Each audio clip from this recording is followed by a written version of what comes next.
வணக்கம். தினமலர்.com மாலை 4 மணி செய்திகள். முக்கிய நிகழ்வுகள். ராகுல் மீது முன்னாள் மத்திய அமைச்சர் ஜெயந்தி நடராஜன் சரமாரி குற்றச்சாட்டு, காங்கிரஸ் கட்சிக்கு முழுக்கு போடுவதாக அறிவிப்பு. தமாக கருத்தரங்கில் எதிர்க்கட்சித் தலைவர்கள் கைகோர்ப்பு, புதிய அணைக்கு வாசன் அச்சாரம் என்று எதிர்பார்ப்பு. நடப்பாண்டில் 10,000 அரசு பணிகள் நிரப்ப முடிவு, அட்டவணையை வெளியிட்டது டிஎன்பிஎஸ்சி. விரிவான செய்திகள். காங்கிரஸ் துணைத் தலைவர் ராகுல் மீது சரமாரியாக குற்றம் சாட்டியுள்ள முன்னாள் மத்திய அமைச்சர் ஜெயந்தி நடராஜன் கட்சியிலிருந்தும் தமிழ்நாடு காங்கிரஸ் அறக்கட்டளையில் இருந்தும் விலகுவதாக அறிவித்துள்ளார். மத்திய அமைச்சர் பதவியை ராஜினாமா செய்ததை தொடர்ந்து கட்சியின் செயல்பாடுகளிலிருந்து ஜெயந்தி நடராஜன் விலகியிருந்தார். இந்நிலையில் மத்திய அமைச்சராக பதவி வகித்த போது ராகுலின் குறுக்கீடுகள் குறித்தும் தன்மீது கட்சி பிரமுகர்கள் பரப்பிய பொய்யான குற்றச்சாட்டுகள் குறித்தும் காங்கிரஸ் தலைவர் சோனியாவுக்கு கடந்த நவம்பர் மாதம் ஜெயந்தி எழுதிய கடிதம் வெளியானது. இதைத் தொடர்ந்து வெள்ளியன்று சென்னையில் செய்தியாளர்களை சந்தித்த ஜெயந்தி நடராஜன், அமைச்சராக பணியாற்றிய போது தொழில் மயத்தில் செலுத்தப்படும் அதே கவனத்துடன் சுற்றுச்சூழல் சீர்கெடாமல் இருப்பது குறித்தும் தான் கவனமாக இருந்ததாக கூறினார். ஆனால் சில நிறுவனங்களுக்கு சுற்றுச்சூழல் துறை அனுமதி அளிக்கும்படி காங்கிரஸ் தலைவர் ராகுல் வற்புறுத்தியதாகவும் அவரது அலுவலகத்தில் இருந்து பல்வேறு வலியுறுத்தல்கள் வந்ததாகவும் கூறினார். இருப்பினும் சட்டப்படியும் கட்சியின் கட்டளைப்படியும் தொழில் திட்டங்களுக்கு அனுமதி அளித்ததாகவும் கூறினார்.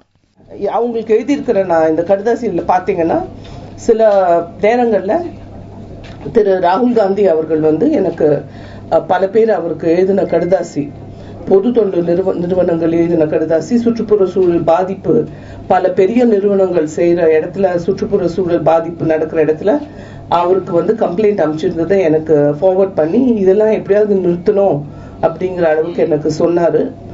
சிலதெல்லாம் எனக்கு நேரடியாவே சொன்னாரு, இமெயில் மூலமா. சிலது அவர் ஆபீஸ் மூலமா எனக்கு சொன்னாங்க. அத்தனையும் நான் செஞ்சேன். ஆனா அதுக்கு பெரிய எதிர்ப்பு இருந்தது. அமைச்சரவையில பெரிய எதிர்ப்பு இருந்தது. இருந்தாலும் இது சட்டப்படியும் இருக்கு, கட்சியோட லைன் இதுதான் சொல்லி எல்லா பொறுப்பையும் நானே ஏற்றுக்கொண்டு அதை நான் நிறைவேற்றினேன். மத்திய அமைச்சர் பதவியை ராஜினாமா செய்யும்படி ராகுல் கூறியதாகவும் அதன்படி பதவி விலகியதாகவும் கூறிய ஜெயந்தி நடராஜன் தனக்கு அளிக்கப்பட்டிருந்த மேலிட செய்தி தொடர்பாளர் பொறுப்பும் விலக்கிக் கொள்ளப்பட்டதாகவும் தெரிவித்தார். இதற்கு என்ன காரணம் என்பது இதுவரை தனக்கு தெரியாது என்றும் அவர் கூறினார். டிசம்பர் 20 பாரத பிரதமர் அவர்கள் என்ன கூப்பிட்டு அனுப்பிச்சாரு. நீ கட்சி தொண்டுக்கு தேவைப்படுற என்ன காங்கிரஸ் பிரசிடென்ட் என்கிட்ட கூறினாங்க அப்படின்னாரு. அப்படின்னா என்ன அப்படின்னு கேட்டேன். என்ன பண்ணணும் சார் நான் அப்படின்னு. ராஜினாமா பண்ணணும். எப்போன்னு கேட்டேன். இன்னைக்கே பண்ணணும். அப்படியா சார், சரின்னு சொல்லிட்டு அரை மணி நேரத்துக்குள்ள ராஜினாமா கடிதாசி அவர் கையில நான் கொடுத்துட்டு எங்க காங்கிரஸ் தலைவரை பாக்குறதுக்கு முயற்சி செய்த. அப்போ அவங்க போன்ல வந்தாங்க. போன்ல என்கிட்ட பேசினாங்க.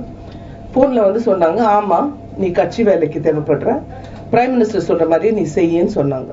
பாரம்பரியம் மிக்க தனது குடும்பத்தின் புகழை சீர்குலைக்கும் வகையில் காங்கிரஸ் பிரமுகர்களே பொய் செய்திகளை பரப்புவதாகவும் அவர்கள் கூறும் புகார்கள் உண்மை என்று நிரூபிக்கப்பட்டால் தூக்கில் தொங்க தயார் என்றும் ஜெயந்தி கூறினார். சோனியாவுக்கு எழுதிய கடிதம் வெளியானதை தொடர்ந்து காங்கிரஸ் கட்சியின் அடிப்படை உறுப்பினர் பொறுப்பில் இருந்தும் தமிழ்நாடு காங்கிரஸ் அறக்கட்டளை உறுப்பினர் பொறுப்பில் இருந்தும் விலகுவதாக அறிவித்த ஜெயந்தி நடராஜன் தற்போதைக்கு எந்த கட்சியிலும் சேரவில்லை என்றும் தெரிவித்தார். ஜெயந்தி நடராஜன் குற்றச்சாட்டை தொடர்ந்து முந்தைய ஐக்கிய முற்போக்கு கூட்டணி அரசில் ஒப்புதல் அளிக்கப்பட்ட மற்றும் ஒப்புதல் அளிக்கப்படாத திட்டங்கள் குறித்து ஆய்வு நடத்தப்படும் என்று மத்திய நிதி அமைச்சர் ஜெட்லி கூறியுள்ளார். ஐக்கிய முற்போக்கு கூட்டணி அரசில் மத்திய சுற்றுச்சூழல் துறை அமைச்சராக இருந்த ஜெயந்தி நடராஜன் ராகுல் வற்புறுத்தலால் சில திட்டங்களுக்கு ஒப்புதல் அளித்ததாக குற்றம் சாட்டியுள்ளார். இப்பிரச்சினைகளை முன்வைத்து காங்கிரஸ் கட்சியிலிருந்து ஜெயந்தி விலகியுள்ள நிலையில் அவரது குற்றச்சாட்டுகள் தொடர்பாக ஆராய மத்திய அரசு முடிவு செய்துள்ளது. முந்தைய ஆட்சிக் காலத்தில் பல்வேறு தொழில் திட்டங்களுக்கு ஜெயந்தி நடராஜன் தடையாக இருந்ததாக கூறப்பட்டு வந்த வதந்திகள் இப்போது உண்மையாகி இருப்பதாக கூறியுள்ள மத்திய நிதி அமைச்சர் அருண் ஜேட்லி, காங்கிரஸ் ஆட்சிக் காலத்தில் தொழில் திட்டங்களுக்கு சட்டப்பூர்வமாக ஒப்புதல் அளிக்கப்படவில்லை என்பதும் காங்கிரஸ் தலைவர்களின் விருப்பு வெறுப்புகளுக்குட்பட்டு ஒப்புதல் அளிக்கப்பட்டுள்ளது என்பதும் ஜெயந்தி நடராஜன் கடிதம் மூலம் நிரூபணமாகி இருப்பதாகவும் கூறியுள்ளார். எனவே காங்கிரஸ் ஆட்சி காலத்தில் திட்டங்களுக்கு சுற்றுச்சூழல் துறையின் ஒப்புதல் வழங்கப்பட்டது குறித்தும் ஒப்புதல் மறுக்கப்பட்டது குறித்தும் சுற்றுச்சூழல் அமைச்சகம் ஆய்வு நடத்த வேண்டும் எனவும் ஜெட்லி வலியுறுத்தினார். A letter written by the former Environment Minister Mrs. Jayanti Natarajan to the Congress President has been published. what was so far rumored has been established to be. I hope the Environmental Ministry now will go into each of these permissions which were granted and not granted and make sure that these are expeditiously dealt with only as per law and no other consideration. மத்திய சுற்றுச்சூழல் துறை அமைச்சர் பிரகாஷ் ஜவடேகரும் சுற்றுச்சூழல் அமைச்சகத்தின் செயல்பாட்டில் குறுக்கீடு இருந்ததா என்பது குறித்து ஆராயப் போவதாக தெரிவித்துள்ளார். ஆனால் ஜெயந்தி நடராஜனின் குற்றச்சாட்டுகளை காங்கிரஸ் கட்சி மறுத்துள்ளது. இதுகுறித்து கட்சியின் மூத்த தலைவர் சஞ்சய் நிருபம் கூறுகையில், இன்னும் சில நாட்களில் டெல்லி சட்டசபை தேர்தல் நடக்கவுள்ள நிலையில் காங்கிரஸ் கட்சிக்கு எதிராக சதித்திட்டம் அரங்கேற்றப்படுவதாக குற்றம் சாட்டியுள்ளார். தமிழ் மாநில காங்கிரஸ் கட்சி சார்பில் நடந்த கருத்தரங்கில் கம்யூனிஸ்ட் கட்சிகள், விடுதலை சிறுத்தைகள், மனிதநேய மக்கள் கட்சி தலைவர்கள் பங்கேற்றதை தொடர்ந்து புது கூட்டணிக்கான அச்சாரமாக கருதப்படுகிறது. மகாத்மா காந்தி நினைவு தினத்தை ஒட்டி தமிழ் மாநில காங்கிரஸ் கட்சி சார்பில் மதச்சார்பற்ற இந்தியாவின் சவால்களும் அச்சுறுத்தல்களும் என்ற தலைப்பில் கருத்தரங்கம் நடைபெற்றது. இந்த கருத்தரங்கில் மார்க்சிஸ்ட் கம்யூனிஸ்ட் மாநில செயலாளர் ஜி. ராமகிருஷ்ணன், டி. ராஜா எம்பி, இந்திய கம்யூனிஸ்ட் மத்திய குழு உறுப்பினர் நல்லக்கண்ணு, விடுதலை சிறுத்தைகள் கட்சி தலைவர் திருமாவளவன், மனிதநேய மக்கள் கட்சி மூத்த தலைவர் ஜவாஹிருல்லா உள்ளிட்ட தலைவர்கள் கலந்து கொண்டனர். கருத்தரங்கில் பேசிய தமிழ் மாநில காங்கிரஸ் கட்சி தலைவர் ஜி. கே. வாசன், தனி மனிதன் மதத்தை பின்பற்றலாம், ஆனால் ஒரு அரசு மதத்தை பின்பற்றக்கூடாது என்றார். 23 கோடி சிறுபான்மை மக்களை ஒதுக்கி வைத்துவிட்டு நாட்டை வழிநடத்த முடியாது என்று கூறிய வாசன், மதச்சார்பற்ற இந்தியாவே காந்தியின் லட்சியம் என்று பேசினார். தனி மனிதன் மதத்தை பின்பற்றலாம், ஆனால் ஒரு அரசு மதத்தை பின்பற்றக்கூடாது. தனி மனிதன் மதம் சார்ந்து செயல்படலாம், ஆனால் அரசு மதம் சார்ந்து செயல்படக்கூடாது. அதேபோல தனி மனிதன் மத நூல்களை கடைபிடிக்கலாம், ஆனால் அரசு மத நூல்களை கடைபிடிக்கக்கூடாது. அரசு என்பது அரசியல் அமைப்பு சட்டத்தை தான் கடைபிடிக்க வேண்டும் என்பதை கேட்டுக்கொள்ள விரும்புகிறோம். ஸ்ரீரங்கம் இடைத்தேர்தலில் திமுக ஆதரவு கோரியும் அதை அக்கட்சியின் கூட்டணியில் இடம்பெற்றிருந்த விடுதலை சிறுத்தைகள் கட்சி உள்ளிட்டவை மட்டுமின்றி கம்யூனிஸ்டுகளும் நிராகரித்துள்ளன. இந்நிலையில் வாசன் நடத்திய கருத்தரங்கில் எதிர்க்கட்சி வரிசையில் இடம்பெற்றுள்ள கட்சிகளின் தலைவர்கள் பங்கேற்றிருப்பது அடுத்து வரும் சட்டசபை தேர்தல் கூட்டணிக்கு அச்சாரமாக அரசியல் பார்வையாளர்கள் மத்தியில் கருதப்படுகிறது. நடப்பாண்டில் 10,000 காலி பணியிடங்களை நிரப்ப உள்ளதாக தமிழ்நாடு அரசு பணியாளர் தேர்வாணைய பொறுப்பு தலைவர் பாலசுப்ரமணியன் தெரிவித்தார். தமிழ்நாடு அரசு பணியாளர் தேர்வாணைய பொறுப்பு தலைவர் பாலசுப்ரமணியன் வெள்ளியன்று சென்னையில் செய்தியாளர்களை சந்தித்தார். கடந்த 2014-15 ஆண்டில் 14,252 பேர் தேர்வு செய்யப்பட்டு பணி நியமன ஆணை வழங்கப்பட்டுள்ளதாகவும், குரூப் 2 மற்றும் மோட்டார் இன்ஸ்பெக்டர் பதவிகள் உள்ளிட்டவற்றுக்கான தேர்வு முடிவுகள் விரைவில் வெளியிடப்பட உள்ளதாகவும் கூறினார். வரும் 2015-16 ஆண்டிற்கான 10,000 காலியிடங்கள் நிரப்பப்பட உள்ளதாக கூறிய பாலசுப்ரமணியன் அதற்கான உத்தேச திட்ட அறிக்கையையும் வெளியிட்டார். 2015 ஆண்டில் BAO, குரூப் 2, ஸ்டாட்டிஸ்டிக்கல் இன்ஸ்பெக்டர் ஆகிய பதவிகளை உள்ளடக்கிய குரூப் 2A ஆகிய பதவிகளை உள்ளடக்கிய 14,252 பேருக்கு அரசு பணியில் சேர்வதற்கான பணி நியமன ஆணை வழங்கப்பட்டுள்ளது. உச்சநீதிமன்றத்தின் வழிகாட்டுதல் விதிமுறைகள் TNPSC-யில் முழுமையாக கடைபிடிக்கப்பட்டு வருவதாகவும் பாலசுப்ரமணியன் கூறினார். மகாத்மா காந்தி நினைவு தினத்தை முன்னிட்டு அவரது நினைவிடத்தில் ஜனாதிபதி பிரணாப் முகர்ஜி, பிரதமர் மோடி உள்ளிட்ட தலைவர்கள் அஞ்சலி செலுத்தினர். தேசத்தந்தை மகாத்மா காந்தியின் 67வது நினைவு தினம் நாடு முழுவதும் வெள்ளியன்று அனுசரிக்கப்பட்டது. இதையொட்டி டெல்லி ராஜ்காட்டில் உள்ள அவரது நினைவிடத்தில் ஜனாதிபதி பிரணாப் முகர்ஜி மலர் வளையம் வைத்து அஞ்சலி செலுத்தினார். அவரைத் தொடர்ந்து துணை ஜனாதிபதி ஹமீத் அன்சாரி, பிரதமர் நரேந்திர மோடி ஆகியோரும் மலர் அஞ்சலி செலுத்தினர். நாட்டின் முப்படை தளபதிகளும் தேசப்பிதாவுக்கு மலர் வளையம் வைத்து அஞ்சலி செலுத்தினர். மத்திய அமைச்சர்கள் மனோகர் பாரிக்கர், வெங்கையா நாயுடு, காங்கிரஸ் தலைவர் சோனியா, முன்னாள் பிரதமர் மன்மோகன் சிங் உள்ளிட்ட ஏராளமான தலைவர்கள் அஞ்சலி செலுத்தினர். அதைத் தொடர்ந்து நினைவிட வளாகத்தில் காந்தியை போற்றும் வகையில் தேசபக்தி பாடல்களும் இசைக்கப்பட்டன. பள்ளி குழந்தைகளும் நினைவு தின நிகழ்ச்சியில் பங்கேற்றனர்.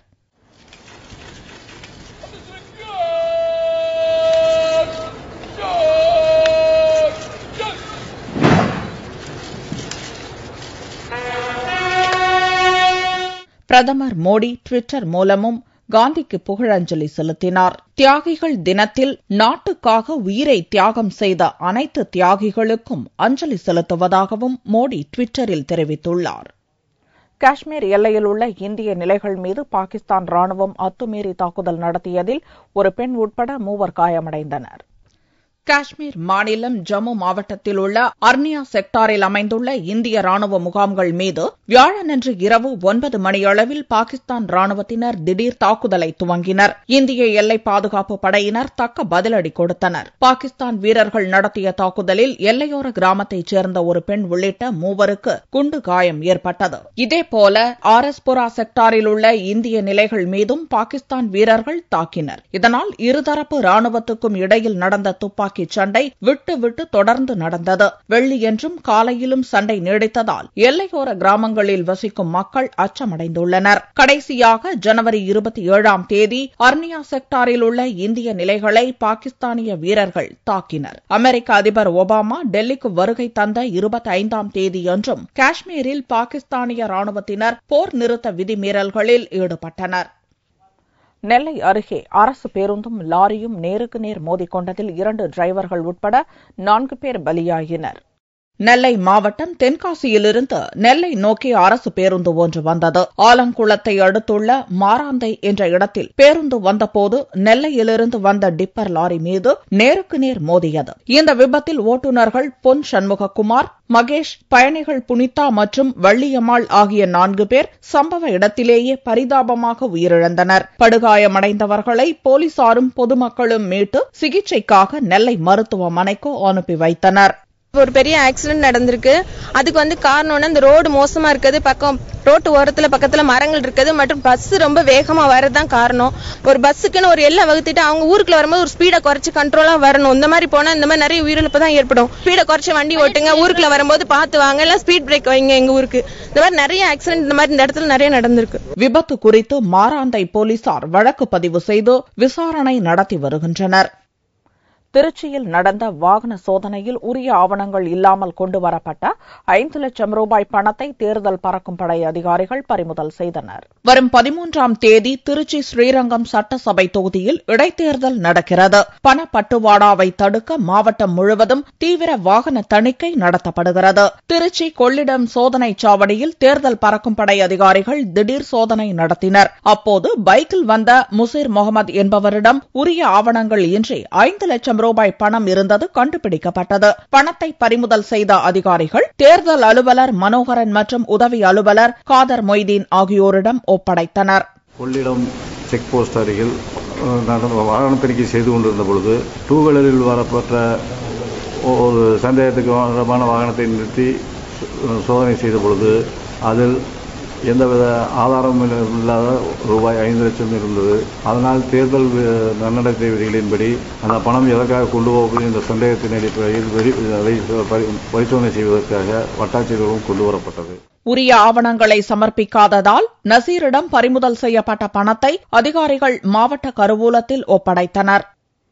மத்திய மாநில அரசுகள் கடன் சுமையை அதிகரிப்பதாக குற்றம் சாட்டி தஞ்சையில் நடந்த குறைதீர் கூட்டத்தில் விவசாயிகள் தலையில் செங்கலை சுமந்து தங்களுடைய எதிர்ப்பை தெரிவித்தனர். தஞ்சை மாவட்ட ஆட்சியர் சுப்பையன் தலைமையில் வெள்ளியன்று குறைதீர் கூட்டம் நடைபெற்றது. கூட்டத்தில் கரும்புக்கான நிலுவைத் தொகை கிடைக்காததால் தற்கொலை செய்து கொண்ட விவசாயி சம்பந்தத்திற்கு மெழுகுவர்த்தி ஏந்தி விவசாயிகள் அஞ்சலி செலுத்தினர். அனைத்து விவசாய கடன்களையும் மத்திய மாநில அரசுகள் தள்ளுபடி செய்ய கோரியும் கடன் சுமையை அதிகரிப்பதை கண்டித்தும் கூட்டத்தை விட்டு வெளியேறிய விவசாயிகள் தலையில் செங்கலை வைத்துக் கொண்டு ஆர்ப்பாட்டம் நடத்தினர்.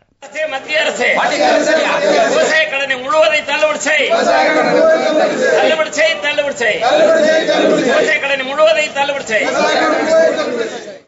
மோடி அரசு விவசாயி தற்கொலை பண்றதை தடுத்து நிறுத்ததான் அவங்க உறுதிமொழி அளித்து ஆட்சிக்கு வந்தாங்க. 1 வருஷம் காலம் ஆகுது. நேற்று வரலையும் விவசாயி தற்கொலை பண்ணிக்கிட்டு இருக்கான். இதுக்கு அரசு உரிய நடவடிக்கை எடுக்கணும். எங்களுக்கு கடனை பூரா தள்ளுபடி பண்ணணும். அது மட்டும் இல்லாம கரும்புக்கு டன்னுக்கு 4000 ரூபாய் வழங்கணும். கூட்டுறவு கடன், விவசாய கடன் அனைத்தையும் தள்ளுபடி செய்யணும். நெல்லுக்கு டன்னுக்கு 2000 ரூபாய் வழங்கணும்னு கேட்கிறோம். தற்கொலை செய்து கொண்ட விவசாயி சம்பந்தனின் குடும்பத்திற்கு அரசு உரிய நிவாரணம் வழங்க வேண்டும் என்றும் விவசாயிகள் வலியுறுத்தினர். தங்கத்தின் விலை வெள்ளியன்று சவரனுக்கு 136 ரூபாய் குறைந்திருந்தது. ஒரு சவரன் தங்கம் 20,976 ரூபாய்க்கு விற்பனையானது. 1 கிராம் ஆபரண தங்கம் 2,622 ரூபாயாக இருந்தது. வெள்ளி கிராமுக்கு 1 ரூபாய் 60 காசுகள் குறைந்து 1 கிராம் 40 ரூபாய் 40 காசுகளுக்கு விற்பனையானது. பார் வெள்ளியின் விலை 37,770 ரூபாயாக இருந்தது. உன்னாவ் போலீஸ் நிலையத்தில் 60 எலும்புக்கூடுகள் கண்டெடுக்கப்பட்டுள்ள சம்பவம் பெரும் பரபரப்பை ஏற்படுத்தியுள்ளது. உத்தரப்பிரதேச மாநிலம் உன்னாவ் மாவட்டத்தில் ஓடும் கங்கை நதியில் அண்மையில் நூற்றுக்கணக்கான சடலங்கள் அழுகிய நிலையில் மிதந்தன. இந்த சம்பவத்தால் நாடு முழுக்க ஏற்பட்ட கடும் அதிர்ச்சி அலை நீங்கும் முன் அதே உன்னாவ் மாவட்டத்தில் உள்ள போலீஸ் நிலையத்தில் 60 எலும்புக்கூடுகள் கண்டெடுக்கப்பட்டுள்ளன. இந்த சம்பவம் உன்னாவ் மக்கள் மத்தியில் பெரும் பீதியை ஏற்படுத்தியுள்ளது. ஆனால் அந்த எலும்புக்கூடுகள் அனைத்தும் மிகவும் பழமையானவை என்று உன்னாவ் போலீஸ் விளக்கமளித்துள்ளது. போலீசாரின் புலன் விசாரணைக்காக மண்டை ஓடுகள் உள்ளிட்ட உடல் பாகங்கள் பயன்படுத்தப்பட்டதாகவும் விசாரணைக்கு பிறகு அறையிலேயே போடப்பட்டுவிட்டதாகவும் போலீசார் விளக்கமளித்துள்ளனர். இதனிடையே சம்பவ இடத்தை பார்வையிட்ட உன்னாவ் மாவட்ட கலெக்டர் எலும்புக்கூடுகளை அறையில் போட்டு பூட்டி வைத்ததன் பின்னணி குறித்து விசாரிக்க உத்தரவிட்டுள்ளார். மீண்டும் செய்திகள் இந்திய நேரப்படி இரவு 8 மணிக்கு. வணக்கம்.